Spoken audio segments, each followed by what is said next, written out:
Hi friends, welcome back to study classes. KVS, NVS, EMRS, PGT commerce examination का जो syllabus है, I am sure आप सभी ने देख तो जरूर लिया होगा और उस पर नजर भी जरूर डाली होगी। सिलेबस अच्छा खासा लंबा चौड़ा इन्होंने बनाया जी। बट उस सिलेबस को आज हम डी कोड करने वाले हैं। आज हम देखने वाले हैं कि सिलेबस में क्या क्या टॉपिक्स इंक्लूड किए गए हैं और कैसे सवाल आपके यहाँ पे बन सकते हैं आपके सिलेबस से। प्रीवियस ईयर क्वेश्चंस को साथ में देखते रहेंगे और पता लगता रहेगा कि यार सिलेबस किस तरीके से आपके एग्जामिनेशन में पूछा जा सकता है।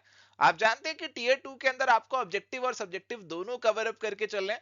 हालांकि मेन फोकस आज हमारा ऑब्जेक्टिव पे रहने वाला है। तो डिस्कस करते हैं हमारे सिलेबस को और देखते हैं कि किस तरीके से हमें जो अपना प्रिपरेशन है वो इन एग्जामिनेशंस के लिए यहाँ पे करना होगा।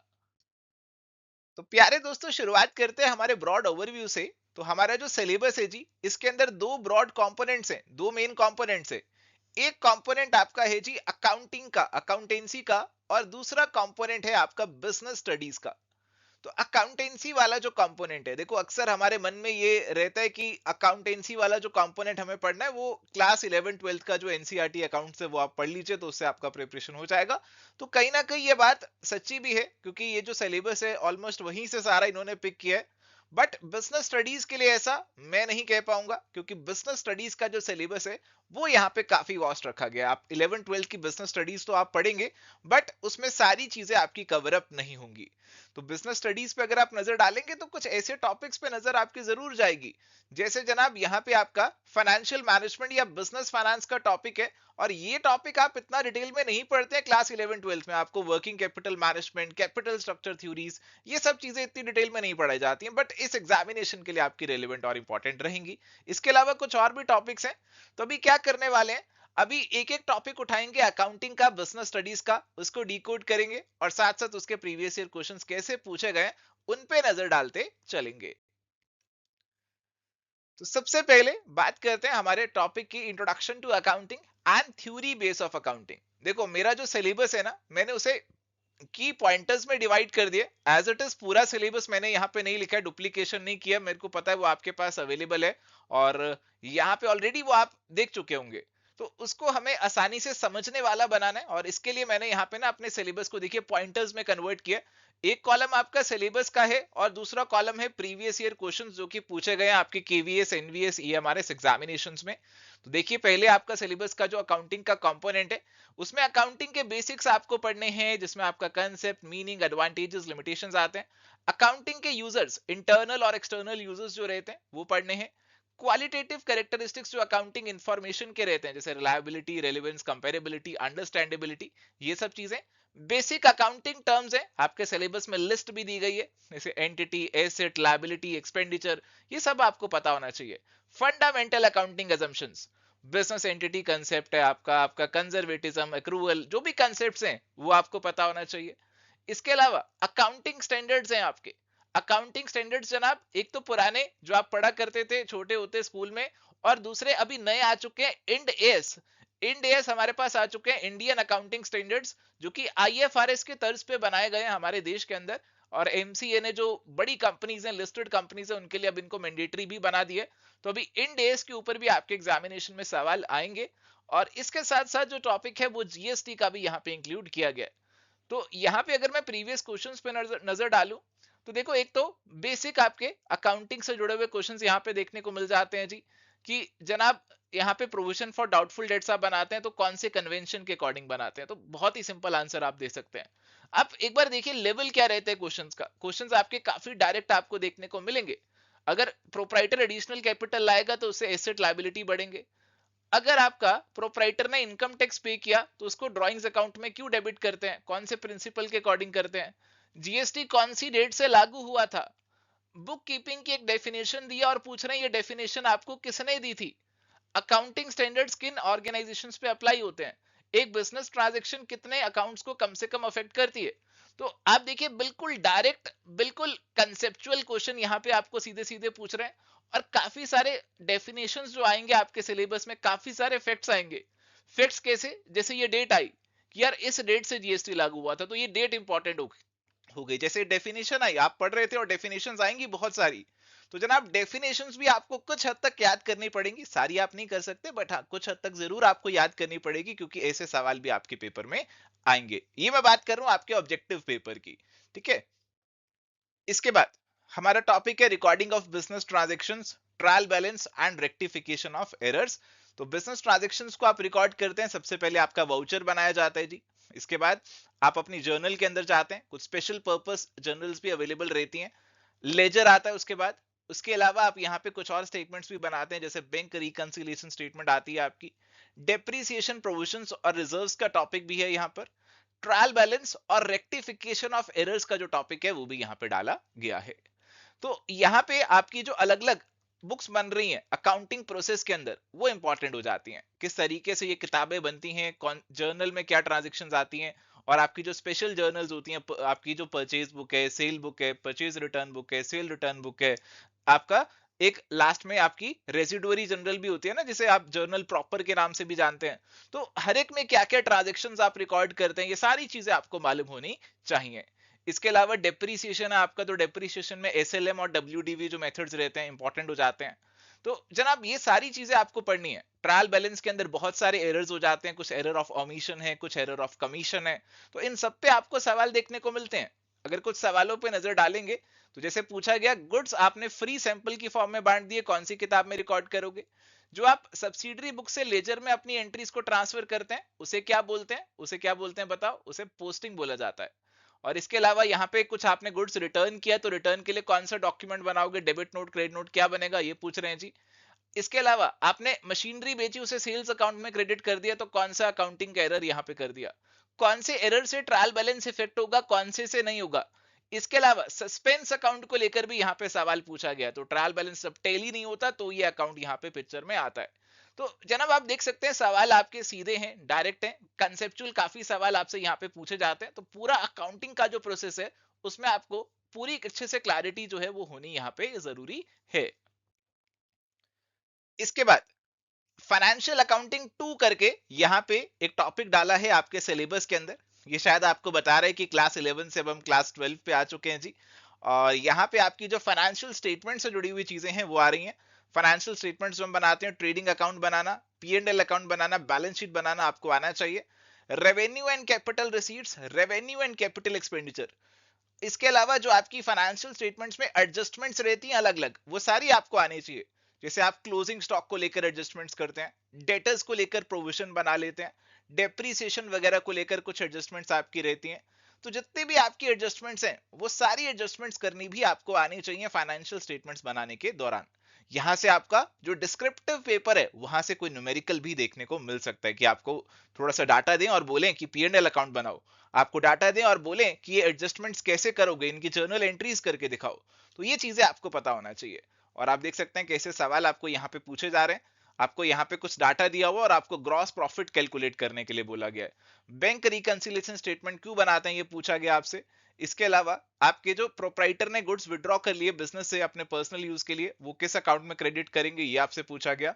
इसके अलावा आपने कोई मशीनरी खरीदी, उसमें आपने कुछ और खर्चा भी किया, और आपसे पूछा जा रहा है कि total amount of capital expenditure यहाँ पे आपने कितना किया होगा, इस ये आपको सबको ऐड करके बताना होगा। तो इस तरीके के सवाल जो है वो यहाँ से आपके पुट अप हो रहे हैं, डिस्क्रिप्टिव पेपर के लिए भी आपका काफी इंपॉर्टेंट रहेगा।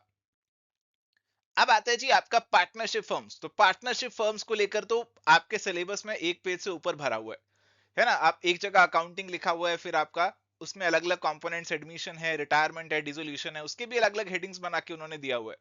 पार्टनरशिप आपके लिए काफी इंपॉर्टेंट रहेगा, भर भर के सवाल यहां से आएंगे।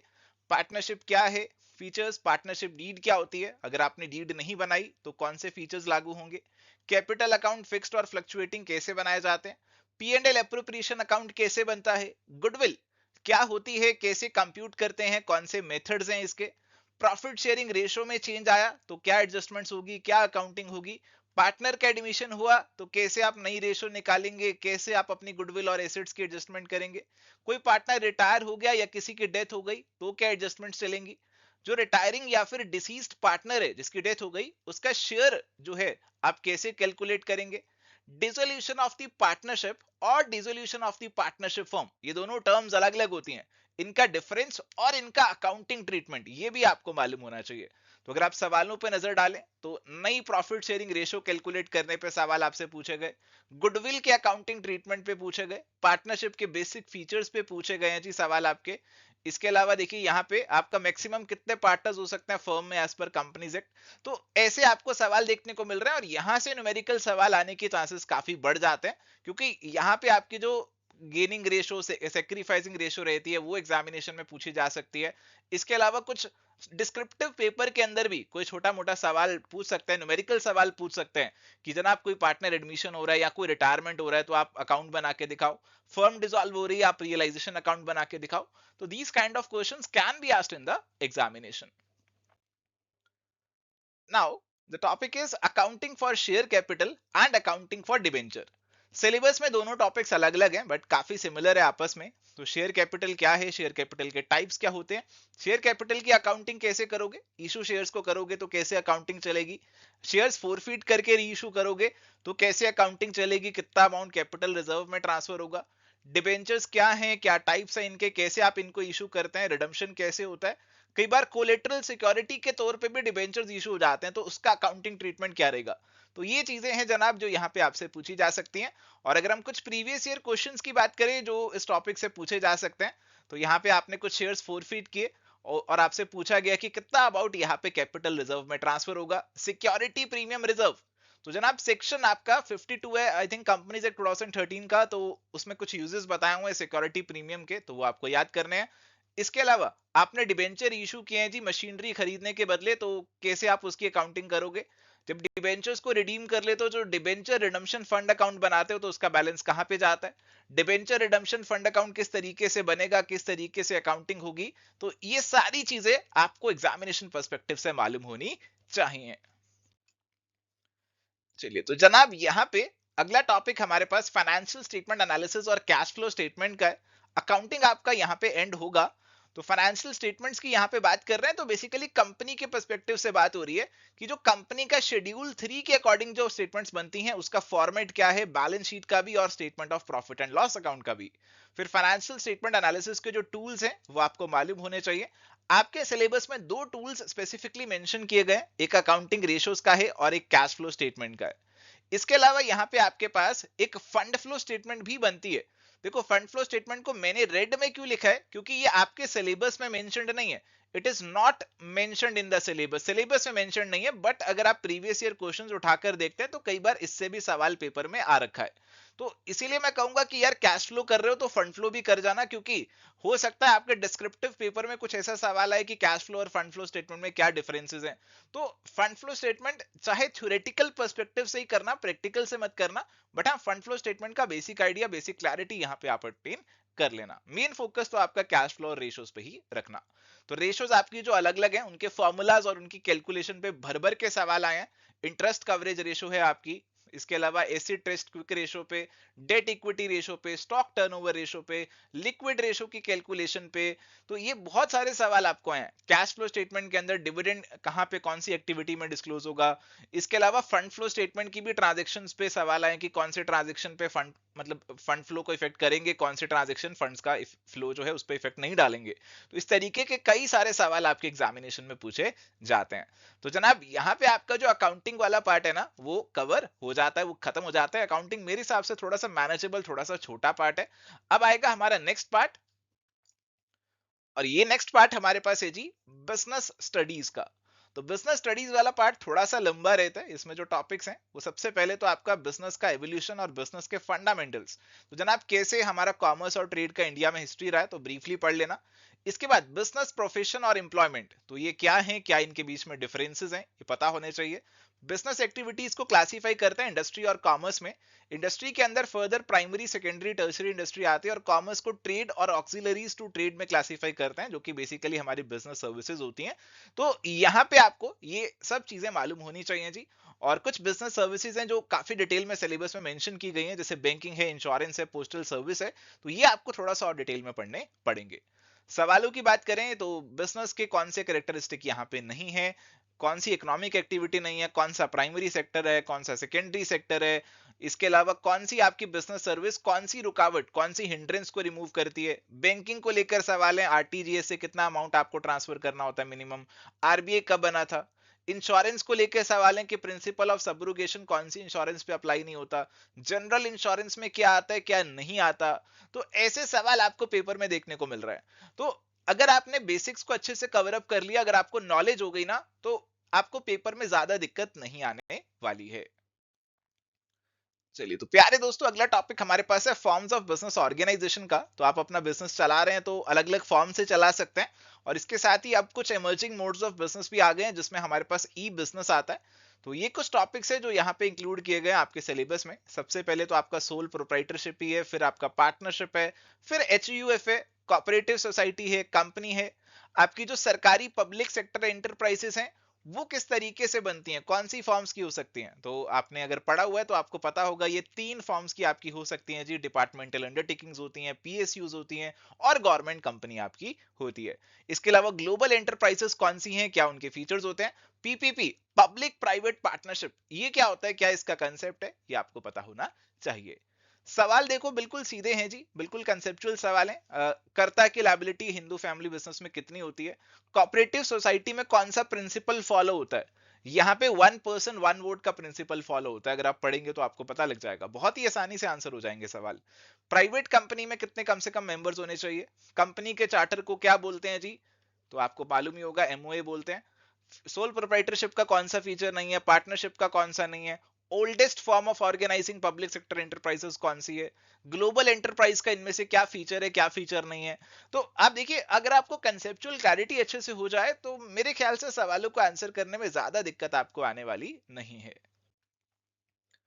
अब टॉपिक हमारे पास है सोशल रिस्पॉन्सिबिलिटी ऑफ बिजनेस और बिजनेस एथिक्स का। तो बिजनेस की जो सोशल रिस्पॉन्सिबिलिटी है वो क्या है, सीएसआर क्या होता है, हमारे कंपनीज एक्ट के अंदर भी जो प्रोविजन है सीएसआर के, उन पे भी सवाल आ जाते हैं। इसके अलावा बिजनेस और एनवायरमेंट प्रोटेक्शन को लेकर भी सवाल है, इसमें एनवायरमेंट प्रोटेक्शन का भी बेसिक फ्रेमवर्क आपसे पूछ सकते हैं। बिजनेस एथिक्स क्या है, क्या चीजें उसके अंदर आती हैं, तो ये सब टॉपिक्स हैं यहाँ पर। तो यहाँ पे आपको डायरेक्ट सवाल देखने को मिलेंगे कि सोशल रिस्पॉन्सिबिलिटी ऑफ बिजनेस में क्या आएगा क्या नहीं आएगा, कंपनीज एक्ट में क्या प्रोविजन है सीएसआर को लेकर, और इन्वायरमेंट प्रोटेक्शन एक्ट कौन से साल में आया था। तो ये बिल्कुल बेसिक चीज है इन्वायरमेंट प्रोटेक्शन को लेकर, तो ये यहाँ पे पूछी जा चुकी है। तो this will give you an idea कि यार इस टॉपिक को कितना करना है, कितनी डेप्थ में आपको जाके पढ़ना है। आगे हमारे पास है जी बिजनेस फाइनेंस, फाइनेंशियल मैनेजमेंट और फाइनेंशियल मार्केट्स का टॉपिक। आपके सिलेबस में तो ये तीनों अलग अलग लिखे हुए हैं, बट हमने यहाँ पे इनको मर्ज कर दिया क्योंकि काफी इंटर रिलेटेड है। और यहाँ पे सबसे पहले तो आपका बिजनेस फाइनेंस या फिर फाइनेंशियल मैनेजमेंट क्या होता है, क्या उसका कंसेप्ट है, इंपॉर्टेंस है, वो पढ़ना। फिर अलग अलग सोर्सेज जो आपके पास रहते हैं, कुछ आपके ओनर्स फंड होते हैं जिसमें इक्विटी प्रेफरेंस रिटर्न अर्निंग्स आएगा, कुछ बोरोड फंड्स आते हैं जिसमें लोन्स डिबेंचर्स वगैरह आते हैं, तो ये आपको मालूम होना चाहिए। फाइनेंशियल डिसीजंस आप लेते हैं 3 तरीके के, इन्वेस्टिंग, फाइनेंसिंग एंड डिविडेंड, तो ये आपको मालूम होने चाहिए। फाइनेंशियल प्लानिंग के अंदर आप क्या करते हैं, कैपिटल स्ट्रक्चर जो आप बनाते हैं वो कैसे बनाते हैं, क्या उसके अंदर देखा जाता है, कैपिटल स्ट्रक्चर को लेकर क्या थ्योरीज आपके पास हैं, इस पे भी सवाल आते हैं। वर्किंग कैपिटल के कंसेप्ट पे भी सवाल आते हैं। फाइनेंशियल मार्केट्स, इसमें बेसिकली आपका मनी और कैपिटल मार्केट के जो इंस्ट्रूमेंट्स हैं वो आपको पता होना चाहिए, और आपका जो रेगुलेटर है कैपिटल मार्केट का वो सेबी है, securities and exchange board of India, तो उसके बारे में भी बेसिक नॉलेज आपको अटेन करनी होगी। सवालों पे नजर डालें तो आपके कुछ मनी मार्केट इंस्ट्रूमेंट्स के ऊपर डायरेक्ट सवाल है, जैसे कमर्शियल पेपर के ऊपर डायरेक्ट सवाल आपका यहाँ पे पूछा गया था। इसके अलावा पहली स्टॉक एक्सचेंज एशिया में कौन सी बनी थी, ये आपको मालूम होना चाहिए। इसके अलावा कॉस्ट ऑफ डेट की कैलकुलेशन पे सवाल था, कौन से सोर्स पे आपको टैक्स का बेनिफिट मिल जाता है जी। इसके अलावा फैक्टरिंग के ऊपर सवाल था, मनी मार्केट इंस्ट्रूमेंट्स के ऊपर सवाल है जी, फाइनेंशियल मार्केट्स को कौन रेगुलेट करता है जी, कैपिटल स्ट्रक्चर अप्रोचेस के ऊपर सवाल है, फाइनेंशियल प्लानिंग के ऊपर सवाल है कि फाइनेंशियल प्लानिंग में बेसिकली आप क्या क्या कर रहे होते हैं। तो यहाँ पे आप देख सकते हैं कि आपको अगर नॉलेज है ना टॉपिक की, अगर आपने किसी टॉपिक को बहुत ज्यादा घुस के नहीं पढ़ना, उसमें पीएचडी नहीं करनी, बट आपको उस टॉपिक के जो की पॉइंट्स है ना वो मालूम है, तो आपको एग्जामिनेशन में दिक्कत नहीं आएगी, क्योंकि इसी तरीके के सवाल आपके पेपर में पूछे जा रहे हैं। अब टॉपिक हमारे पास है स्मॉल बिजनेस एंड एंटरप्राइजेस का। तो जनाब यहाँ पे एंटरप्रेन्योरशिप डेवलपमेंट के बारे में आपको पता होना चाहिए। एंटरप्रेन्योरशिप डेवलपमेंट क्या है, क्या प्रोसेस है, क्या कैरेक्टरिस्टिक्स हैं। इसके अलावा इंटेलेक्चुअल प्रॉपर्टी राइट्स जो आपके रहते हैं, पेटेंट, कॉपीराइट, ट्रेडमार्क वगैरह, स्मॉल स्केल एंटरप्राइजेस और उनका जो एमएसएमई एक्ट है, तो उसमें क्या क्राइटेरिया दिया गया है टर्नओवर और इन्वेस्टमेंट इन एसेट्स का लेकर, जो क्राइटेरिया दे रखा है वो आपको याद करना है, वो आपको मालूम होना चाहिए। इसके अलावा स्मॉल बिजनेस का इंडिया में रोल क्या है, गवर्नमेंट की क्या स्कीम्स और इंस्टीट्यूशंस हैं स्मॉल बिजनेस के लिए, और स्टार्टअप को कैसे फंड किया जा सकता है, इसमें आपका वेंचर कैपिटल और ये सब चीजें आजकल चल रही हैं, वो भी आपको मालूम होनी चाहिए। इस टॉपिक से कोई आपको प्रीवियस एग्जामिनेशंस में ज्यादा सवाल तो देखने को नहीं मिलेंगे, ज्यादा इंपॉर्टेंट तो नहीं है, तो इस टॉपिक को आप उतना ही डेप्थ में पढ़ना, बहुत ज्यादा डीप में जाने की जरूरत नहीं है, क्योंकि अपने आप में ये एक पूरा यूनिट बन सकता है, अपने आप में बहुत डीप जा सकते हैं। बट आपको ध्यान में रखते हुए कि इतना ज्यादा टेस्ट नहीं होता एग्जामिनेशन में, तो बहुत ज्यादा इसमें डीप जाने की जरूरत नहीं है। इसके बाद मार्केटिंग और इंटरनल ट्रेड का आपका टॉपिक आता है यहाँ पर, और यहाँ पे अगर हम स्कोप ऑफ द सिलेबस की बात करें, तो सबसे पहले तो आपका इंटरनल ट्रेड, जिसमें होलसेलर रिटेलर के बारे में आपको पढ़ना है। इसके अलावा जीएसटी भी है जी, GST basically goods and services tax, ये आपका अकाउंटिंग में भी आ चुका है, तो यहाँ रिपीट ही हो रहा है। सिलेबस बनाते समय शायद ध्यान उन्होंने नहीं दिया कि दो जगह रिपीट हो रहा है, या हो सकता है अकाउंट्स का सिलेबस किसी और ने बनाया और बिजनेस स्टडीज का किसी और ने बनाया, दोनों का मर्ज कर दिया, और किसी तीसरे पर्सन ने दोनों को मर्ज करके एक बार रीड ना किया हो, कुछ भी हो सकता है। बट ये टॉपिक दो जगह आ रहा है, तो हो सकता है इसके सवाल आपको ज्यादा देखने को मिल जाए, और इसे आप अच्छे से जरूर करना। इसके बाद मार्केटिंग क्या है, मार्केटिंग क्या कंसेप्ट है, क्या उसकी फिलोसफीज हैं, मार्केटिंग मिक्स क्या होता है प्रोडक्ट्स के लिए, सर्विसेज के लिए, प्रोडक्ट प्राइस प्लेस और प्रमोशन, इन सब के बारे में आपको बेसिक अंडरस्टैंडिंग ऑब्टेन करके जानी है। और प्रमोशन के अंदर आपका advertising, personal selling, sales promotion और पब्लिक रिलेशन भी आ जाता है, तो ये भी क्या होते हैं, ये भी आपको मालूम होना चाहिए। सवालों को आप देखें तो सेलिंग और मार्केटिंग में क्या डिफरेंस है, मार्केटिंग मिक्स में क्या आएगा, प्रोडक्ट लाइफ साइकिल के ऊपर भी सवाल आ चुके हैं, डिफरेंट टाइप्स ऑफ प्रोडक्ट्स जो आपके रहते हैं, जैसे शॉपिंग प्रोडक्ट है उस पर सवाल आया, ब्रांड के क्या कंपोनेंट्स होते हैं, और प्राइसिंग के ऊपर भी कब आप पेनिट्रेशन प्राइसिंग फॉलो करोगे, कब आप स्किमिंग प्राइसिंग फॉलो करोगे, सर्विस मार्केटिंग मिक्स में कौन से तीन एडिशनल एलिमेंट्स होते हैं, इसके 7 पीस होते हैं ना, तो कौन से एडिशनल 3 पीस होते हैं, तो ये जनाब ये सवाल आपको पेपर में देखने को मिल चुके हैं। अब आते हैं जी अगले टॉपिक पे। ये टॉपिक अपने आप में थोड़ा सा बड़ा है और काफी इंपॉर्टेंट भी है एग्जामिनेशन पर्सपेक्टिव से। ये आपका मैनेजमेंट का नेचर, प्रिंसिपल और प्रोसेस है जी। और मैनेजमेंट बेसिकली क्या है ये आपसे पूछा जाता है जी। मैनेजमेंट क्या है, साइंस है, आर्ट है, प्रोफेशन है, डिफरेंट लेवल्स ऑफ मैनेजमेंट क्या है, मैनेजमेंट के जो प्रिंसिपल्स आपको टेलर और फ्योल ने दिए ये इंपॉर्टेंट है काफी। और फिर मैनेजमेंट का जो प्रोसेस रहता है, planning, organising, staffing, directing, controlling, तो ये चीजें आपको यहाँ पे पढ़नी है। देखो देखते हुए काफी छोटा लग रहा होगा, बट जब आप इसे पढ़ेंगे तो काफी समय लगेगा, क्योंकि जो ये आपका पार्ट है स्टाफिंग वाला part is more like HRM का पार्ट। तो एचआरएम के काफी सारे टॉपिक्स आपको यहाँ पे कवर अप करने पड़ेंगे। इसके बाद आपका जो डायरेक्टिंग वाला पार्ट है, डायरेक्टिंग में मोटिवेशन का पार्ट आपको पूरा कवर करना है, लीडरशिप का पार्ट है, कम्युनिकेशन का पार्ट आपको पूरा कवर अप करके चलना है। तो इसमें आपका समय थोड़ा सा ज्यादा जरूर लग जाएगा, और ये काफी इंपॉर्टेंट भी है एग्जामिनेशन पर्सपेक्टिव से। सवालों पर नजर डालेंगे तो फंक्शनल फोरमैनशिप किसने डेवलप किया, कौन सा प्रिंसिपल कहते हैं कि वन हेड वन प्लान होना चाहिए, स्पैन ऑफ कंट्रोल का क्या मतलब है, स्टेटस आपका कौन से ऑर्गेनाइजेशन बैरियर में आता है जी, मैनेजरियल ग्रिड स्टाइल की थ्योरी किसने दी थी, need hierarchy theory of motivation किसने दी थी, मैनेजरियल स्किल्स 3 होते हैं ऐसा किसने बोला था, father of principles of management कौन है, मैनेजमेंट की जो डेफिनेशन यहाँ पे दे रखी है वो किसने दी थी, मैनेजमेंट बाय ऑब्जेक्टिव्स किसने दिया, थ्योरी एक्स और थ्योरी वाई किसने दिया। तो आप देख सकते हैं कि इस तरीके के सवाल बहुत ज्यादा है कि क्या चीज किसने दी, है ना। तो जितने भी थिंकर्स के नाम आएंगे, उन्होंने जो भी थ्योरीज आपको दे रखी हैं, वो काफी इंपॉर्टेंट हो जाएंगी यहाँ पे इस टॉपिक के अंदर। इसके बाद हमारा टॉपिक है बिजनेस एनवायरनमेंट और इंटरनेशनल ट्रेड का। तो बिजनेस एनवायरनमेंट का बेसिक कंसेप्ट, इसके जो बाइफरकेशन होता है, micro macro environment, internal external environment, वो आपको पढ़ना है जी। इसके अंदर जो आपकी डिफरेंट डायमेंशंस रहती हैं, economic, social, technological, political, legal, जिसे आप पेसल के नाम से भी जानते हैं, तो वो आपको पता होना चाहिए।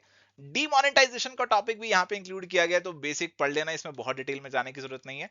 और इंटरनेशनल ट्रेड भी है जी यहाँ पर। इंटरनेशनल ट्रेड क्या है, क्या उसके फायदे हैं, एक्सपोर्ट इंपोर्ट कैसे होता है, क्या प्रोसीजर्स रहते हैं, किस तरीके से आपको जो डिफरेंट डॉक्यूमेंट्स तैयार करने पड़ते हैं, bill of entry, bill of leading, ये सब चीजें, और कौन से डॉक्यूमेंट्स इन्वॉल्व रहते हैं, ये आपको पढ़ना है। एंड प्यारे दोस्तों, डब्ल्यूटीओ आपके सिलेबस में स्पेसिफिकली मेंशन्ड है, World Trade Organization specifically mention किया गया सिलेबस में। वर्ल्ड बैंक और आईएमएफ को मेंशन नहीं किया गया, मैंने इसे रेड में लिखा है, not mentioned in the syllabus है। बट इस पे एग्जामिनेशन में सवाल आ जाते हैं, क्योंकि ये भी डब्ल्यूटीओ के भाई बहन ही है जी। तो आप इनको डिटेल में तो मत पढ़ना, बट हाँ बेसिक क्लैरिटी ले लेना कि कब बने थे और क्या इनके मेन फंक्शंस हैं। अगर आप सवालों की ओर जाएं तो बिजनेस एनवायरनमेंट के एलिमेंट्स के ऊपर सवाल है जी। स्वॉट एनालिसिस क्या होता है, वर्ल्ड बैंक ने कब अपना काम शुरू किया, बिल ऑफ लीडिंग कौन इशू करता है, आईएमएफ का कौन सा फंक्शन है कौन सा नहीं है, और इसके अलावा आपके यहाँ पे इंपोर्ट्स को जब अनफेयर प्राइस पे आप बेच रहे हैं तो ये बेसिकली डंपिंग का जो सवाल है वो यहाँ पे पूछा गया है जी। तो वर्ल्ड बैंक के कौन से फंक्शन नहीं है, तो इस तरीके के सवाल आपसे ऑलरेडी पेपर्स में पूछे भी जा चुके हैं। तो इस तरीके का कवरेज आपको यहाँ पे करना होगा। चलिए अब टॉपिक हमारे पास है जी कंज्यूमर प्रोटेक्शन का। ये हमारा लास्ट टॉपिक है सिलेबस का, बट काफी इंपॉर्टेंट है एग्जामिनेशन पर्सपेक्टिव से। इसमें जो आपका 2019 वाला कानून है कंज्यूमर प्रोटेक्शन एक्ट जो है, उसमें आपको उसकी अच्छी खासी नॉलेज लेनी पड़ेगी। उसमें जो डेफिनेशंस हैं, कंज्यूमर को कैसे डिफाइन किया गया है, कंज्यूमर के राइट्स रिस्पॉन्सिबिलिटीज क्या हैं, कंज्यूमर कब कंप्लेंट फाइल कर सकता है, कितनी वैल्यू पे कौन से कमीशन में कंप्लेंट फाइल करनी है, और आपकी कंज्यूमर अवेयरनेस को लेकर जो जो इनिशिएटिव्स मेजर्स लिए जा रहे हैं, आपकी एनजीओज भी जो इन्वॉल्व हैं उनको भी आपको कवर अप करके जाना है। देखो यहाँ पे अगर आप देखें क्या सवाल आ रखे हैं, वर्ल्ड कंज्यूमर राइट्स डे कौन से दिन सेलिब्रेट होता है, कौन से राइट्स है कंज्यूमर के as per consumer protection act, जो आपकी अलग अलग कमीशन हैं उनकी जुरिस्डिक्शन के ऊपर सवाल आया कि अगर इतने वैल्यू ऑफ गुड्स हैं तो जनाब आप कौन सी कमीशन पे अपनी कंप्लेंट लेकर जाओगे। तो इस तरीके के सवाल आपको यहाँ पे कंज्यूमर प्रोटेक्शन से देखने को मिल रहे हैं। तो प्यारे दोस्तों ये थी जी हमारी चर्चा आपके सिलेबस के ऊपर। तो पूरे सिलेबस को यहाँ पे हमने डिकोड किया और साथ में प्रीवियस ईयर क्वेश्चंस को भी मैंने इंक्लूड किया, ताकि यार आपको ना अच्छा खासा आइडिया लग जाए कि कौन से टॉपिक को किस तरीके से पढ़ना है। क्योंकि टॉपिक को देखते हमें समझ में नहीं आता कि यार इससे क्वेश्चन कैसे आ सकते हैं और कितना डेप्थ में इसे पढ़ें। बट जब आप प्रीवियस ईयर क्वेश्चंस को साथ में लेते हैं तो it gives you a fair idea कि यार इस टॉपिक को कितना डीप में जाके पढ़ना है, कितनी नॉलेज चाहिए एग्जामिनेशन पर्सपेक्टिव से। एंड प्यारे दोस्तों अगर आप ये सारे टॉपिक्स को आसानी से कवर करना चाहते हैं, रेडीमेड आपको कंटेंट चाहिए, तो आप एवर स्टडी क्लासेस का कोर्स भी ज्वाइन कर सकते हैं। कोर्स ऑलरेडी हमने लॉन्च कर दिया है और इसके अंदर आपको detailed classes, PDF notes, MCQs, mock test, descriptive question और आंसर्स भी आपके, और आपके माइंड मैप्स भी आपको मिलेंगे, और एक क्वेश्चन बैंक जो हमने बना रखा है जिसमें बहुत बहुत सारे प्रीवियस ईयर के सवाल कंपाइल किए हुए हैं डिफरेंट पीजीटी एग्जाम्स के, वो भी आपको मिल जाएगा। और यहाँ पे कुछ आंसर राइटिंग क्लासेस भी आपके लिए ली जाएंगी आफ्टर योर टीयर 1 एग्जामिनेशन। तो आप इसे चेकआउट कर सकते हैं, इसे ज्वाइन कर सकते हैं हमारी ऐप और वेबसाइट पे जाके। वहां पे आपको सारी डिटेल्स इस कोर्स की मिल जाएंगी, डेमो भी आप जाके देख सकते हो। जैसी पेमेंट करोगे ऑटोमेटिकली आपको कोर्स का एक्सेस भी मिल जाएगा। So thank you my dear friends, ये थी जी आज की चर्चा हमारी। तो इस चर्चा को वैसे तो मैंने कोई ज्यादा समय नहीं लिया, लगभग आधे घंटे में आपके साथ ये सारा सिलेबस डिस्कस कर लिया। बट ये सेशन को तैयार करने में मेरे को काफी टाइम लगा था, क्योंकि पूरे सिलेबस को मैंने कट शॉर्ट किया, पॉइंट्स में कन्वर्ट किया, और साथ ही साथ फिर प्रीवियस ईयर क्वेश्चंस को भी उठाया, हर एक एग्जामिनेशन के उनको भी बीच बीच में लिंक किया। तो मेरा काफी समय लगा। और अगर आपको लगता है कि यार आपको थोड़ी सी भी हेल्प हुई है इस वीडियो से, तो इस वीडियो को लाइक करे बिना मत जाना, प्लीज लाइक कर देना, थोड़ा सा मोटिवेशन उसे हमें भी मिल जाएगा। तो आज के लिए सेशन में इतना ही जी। I wish you all the very best for your PGT commerce examination. मिलते हैं जी नेक्स्ट सेशन में। Till then goodbye, take care.